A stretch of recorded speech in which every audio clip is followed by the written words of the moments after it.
ఉంటే తర్వాత బాధపడితే ఏమీ రాదు. రఘునందన్ సంగతి కూడా మీకు తెలుసు. దుబ్బాక ఉప ఎన్నికల్లో మనం కూడా పోయి పనిచేసినాం.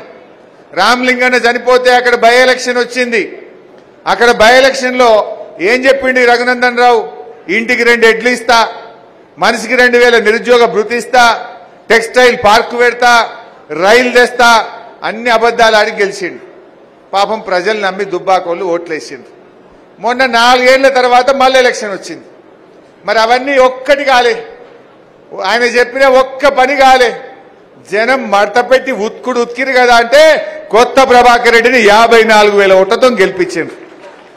నిజంగా రఘునందన్ పనిమంతుడైతే, నువ్వు మంచిగా పని చేస్తే నిన్ను మొన్ననే దుబ్బాకలు గెలిపిస్తారు కదా. నువ్వు చక్కగా పని చేయలేదు, నీ పనితనం మంచిగా లేదనే బండకేసి కొట్టిరు దుబ్బాకల జల్లని రూపాయి సిద్దిపేటలో జల్లుతుందా? అయినా ఆయన ఎప్పుడు చూడు మన సిద్దిపేట మీదనే ఏడుతుండే. హరీష్ రావు కొమటి చెరువు ఎంత మంచిగా చేసిండు, హరీష్ రావు దవాఖాన ఎంత మంచిగా కట్టిండు అని మన మీద ఏడుచుడు తప్ప నువ్వు పని చేసినావా, నువ్వు ఇచ్చిన హామీలు అమలు చేసినావా? మరి మన అభివృద్ధిని కళ్ళల్లో పెట్టుకున్నోడు, మన అభివృద్ధిని ఓర్వలేనోడు, మన మంచి పనిని చూడలేనోనికి మనం ఓటేస్తే ఇంతకంటే అన్యాయం ఇంకోటి ఉంటుందే? ఎప్పుడు మన మీద ఏడుచుడేనే.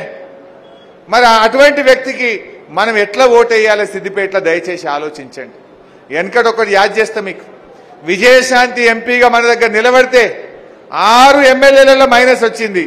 ఒక్క సిద్దిపేట మెజార్టీతో విజయశాంతిని ఆ రోజు బీఆర్ఎస్ పార్టీ ఎంపీగా గెలిపించినాం. అంటే సిద్దిపేటకు అంత దమ్మున్నది. ఇప్పుడు కూడా బ్రహ్మాండమైన మెజార్టీ ఇచ్చి ఖచ్చితంగా మెదక్ ఎంపీని ఒంటి చేయితో గెలిపించే విధంగా కార్యకర్తలందరూ కూడా పూనుకోవాలి. ఇది మనకు ప్రతిష్ట అని చెప్తా ఉన్నా. ఇది మనం ఛాలెంజ్గా తీసుకోవాలి. ఏమో లేని అనుకోకుండ్రి, ఇది మన భవిష్యత్. మన సిద్దిపేట గడ్డకు పేరున్నది. తెలుగు రాష్ట్రాల్లో మీరు ఎక్కడ పోయినా సిద్దిపేట అంటే గులాబీ జెండా అడ్డా అంటారు. ఇవాళ పులివెందుల అంటే వైఎస్ రాజశేఖర రెడ్డి పేరు చెప్తారు, కుప్పం అంటే చంద్రబాబు పేరు చెప్తుండ్రు. సిద్దిపేటకు కూడా పేరు ఉన్నదా లేదా కేసీఆర్ అని? ఆ పేరును కాపాడుకుందామా, తక్కువ చేసుకుందామా? ఆ పేరును నిలబెట్టుకుందామా, కమ్మి చేసుకుందామా? ఒకసారి జారిపోతే ఆ గౌరవం దొరుకుతుందా మనకు? అందువల్ల ప్రతి కార్యకర్త కూడా నా రిక్వెస్ట్ ఒకటే, నెల రోజులు కష్టపడదాం. రోజు సోషల్ మీడియాలో 4-5 పోస్టింగులు పెట్టండి, లైకులు కొట్టండి, ప్రత్యర్థుల దుష్ప్రచారాన్ని తిప్పి కొట్టండి, నిజాలు ప్రజల ముందు పెట్టండి. అది ఫోన్ రూపంలో కానీ, చర్చల రూపంలో కానీ, ఇంటింటికి పోవడం ద్వారా కానీ మంచిగా మనం చర్చలు పెట్టాలి. మా మోయిస్ భాయ్ కూడా చెప్పిండి. ఇప్పుడు ఈడ కాంగ్రెస్ 3rd ప్లేస్లో ఉన్నది.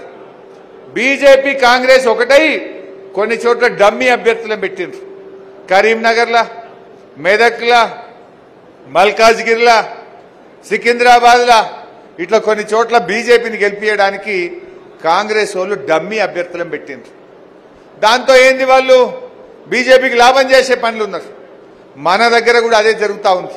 అందుకే నేను ఏమంటుంటే, ముస్లిం మైనార్టీలు కూడా ఒకవేళ బీజేపీని ఓడించగలిగే శక్తి బీఆర్ఎస్కే ఉందనేటువంటి విషయాన్ని కూడా మా సోదరులు తీసుకుపోవాల్సినటువంటి అవసరం కూడా ఉంది. ఒకసారి వాళ్ళ మోసాలు కూడా చూద్దాం. ఉందా? ఒక పావుగంట ఒప్పుకుందా? ఆకలి అవుతుందా? ఓ స్టార్ట్ చేయి భయ్ ఒకసారి. కాంగ్రెస్ మోసాలు మా వాళ్ళ కార్యకర్తలకు అర్థమైతే జనాలకు మంచిగా చెప్తారు.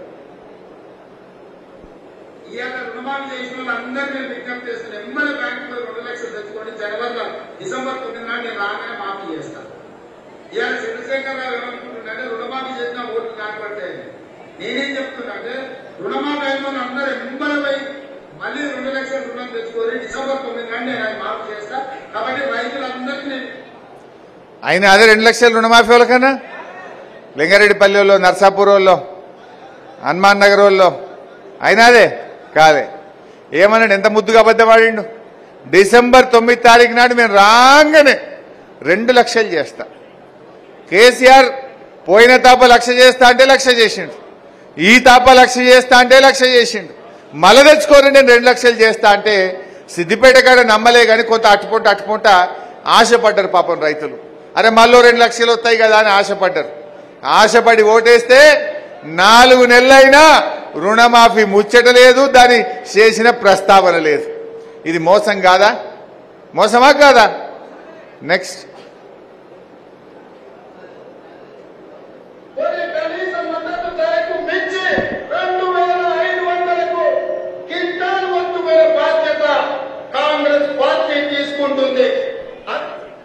సిద్దిపేట మార్కెట్కి పోరు ఇప్పుడు మీరు ఎవరన్నా చక్కగా ఇది అయినాక వడ్ల మా బీట్ ఉంది కదా ఏమన్నాడు వడ్లు 2500 క్వింటాల్ కొంటా అన్నాడు ఇప్పుడు పోదాం సిద్దిపేట బీట్లకు మీ లేదా మీ ఊర్లల్లో బీట్ పెడతారు ఎట్లాగూ లింగారెడ్డిపల్లి కాడ కూడా పెడతారు ఆడ ఏం రేట్ వస్తుందో చూడండి 1560కి అమ్ముకుంటారు ఇవాళ మద్దతు ధర 2160 కనీస మద్దతు ధర కూడా వస్తలేదు తాలు పేరు మీద 2 కిలోలు 3 కిలోలు కటింగ్ పెడుతున్నారు మద్దతు ధర వస్తలేదు ఈయన చెప్పుడేమో 2500 వచ్చుడేమో 1560 ఇది రైతులకు మోసం కాదా నెక్స్ట్ పెన్షన్ ఎంత వస్తుంది 2000 వస్తుంది కదా వచ్చే నెల నీకు 4000 నీ ఖాతాలో పడతాయి వచ్చే నెల డిసెంబర్ 9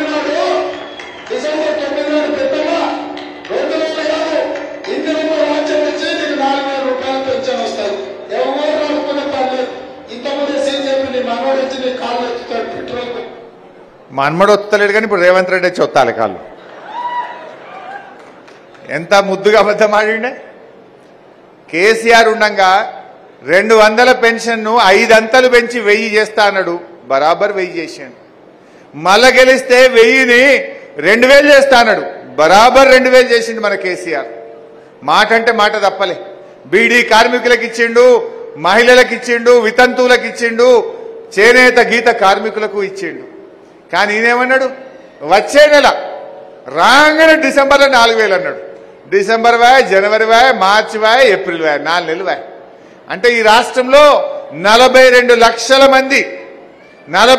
లక్షల మంది పెన్షన్ తీసుకుంటూ ఉన్నారు నెల నెల ఈ 42 లక్షల మందికి ఒక్కొక్కరికి 8000 రూపాయలు కాంగ్రెస్ పార్టీ బాకీ పడ్డది ఇప్పుడు అంతే కదా 4 నెలలు ఇంటూ 2000 అంటే ఎంతనే 8000 ఇప్పుడు ఎవడన్నా కాంగ్రెస్ వాడు ఊళ్ళల్లో ఓట్లకు వచ్చినప్పుడు బిడ్డ నువ్వు 8000 బాకీ పడ్డావు గా 8000 ఇచ్చినాకనే నువ్వు మా ఊళ్ళకి రావాలి ఓటు అడగాలని చెప్పి కాంగ్రెస్ వాళ్ళని అడగాలి ఇక మా చెల్లె యాద్ చేస్తుంది నిర్మలమ్మ అన్న ఈ 4 నెలల్లో 1 నెల పింఛన్ ఎగ్గొట్టిండు అంటుంది యాద్ చేసుకోండి జనవరి నెలలో ఆ ఇచ్చే 2000 కూడా ఎగ్గొట్టిండు 3 నెలలు ఇచ్చినాయి పెన్షన్లు నడిమిట్లో 1 నెల ఎగరనే కొట్టిండు ఇది ఎట్లుందంటే అన్న వస్త్రానికి పోతే ఉన్న వస్త్రం పోయిందట వెనకటికి కూడా అన్నాడు 4000కి ఆశపడితే ఈ వచ్చే 2000 కూడా 1 నెల ఎగరగొట్టిండు ఇది మోసం కాదా అందువల్ల అక్క చెల్లెళ్ళు ఆలోచించాలి ఇగో గిసంటి దొంగ మాటలు చెప్పి ఇవాళ గద్దెనెక్కి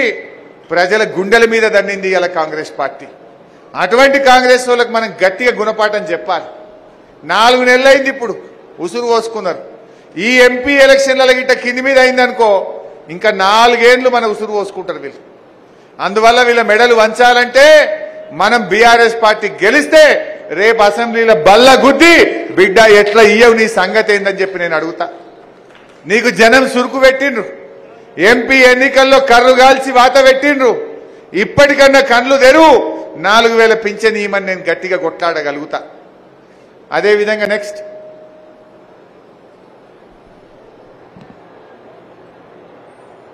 ఇంటి దగ్గర నగరంలో పెళ్లి షాపులు ఇస్తున్నాడు అవునా అందుకే మా అక్కల కష్టాలు చూసి నగరం మా అక్క దగ్గర ఉంటే పిల్లల చదువులు ఇంటి ఖర్చులు పండుగ పూట చుట్టం వస్తే ఇంత మంచి చెడ్డ చూడడానికి ఉంటుంది అందుకే ప్రతి నెల 1వ తారీఖు నాడు ప్రభుత్వ ఉద్యోగికి జీతం వచ్చినట్టుగా ప్రతి నెల 1వ తారీఖు నాడు ఆడబిడ్డల ఖాతాలో 2500 రూపాయలు ప్రతి నెల ఆడబిడ్డల ఖాతాలో ఇవ్వాలని ఆడబిడ్డలకి ఎవరికన్నా 2500 పడ్డాయా అరే ఒక్కరికన్నా పడ్డోళ్ళు జర శైలావటరు చూస్తా 2500 పడ్డోళ్ళు ఎవరైనా ఒకళ్ళు ఉంటే శైలావటరు చూస్తా పర్లేదా ఎంత మంచిగా చెప్పిండు చుట్టం వస్తే అరుచుకోవాలన్నట జీతం పడ్డట్టు 1వ తారీఖే ఎత్తా అని ఆ మాట్లాడిండు 4 నెలలైనా ఆడబిడ్డలకు మొండి చేయి చూపించిండు బాండ్ పేపర్ మీద రాసిచ్చిర్రు కాళ్ళల్లో మొక్కిర్రు 2500 పడతాయని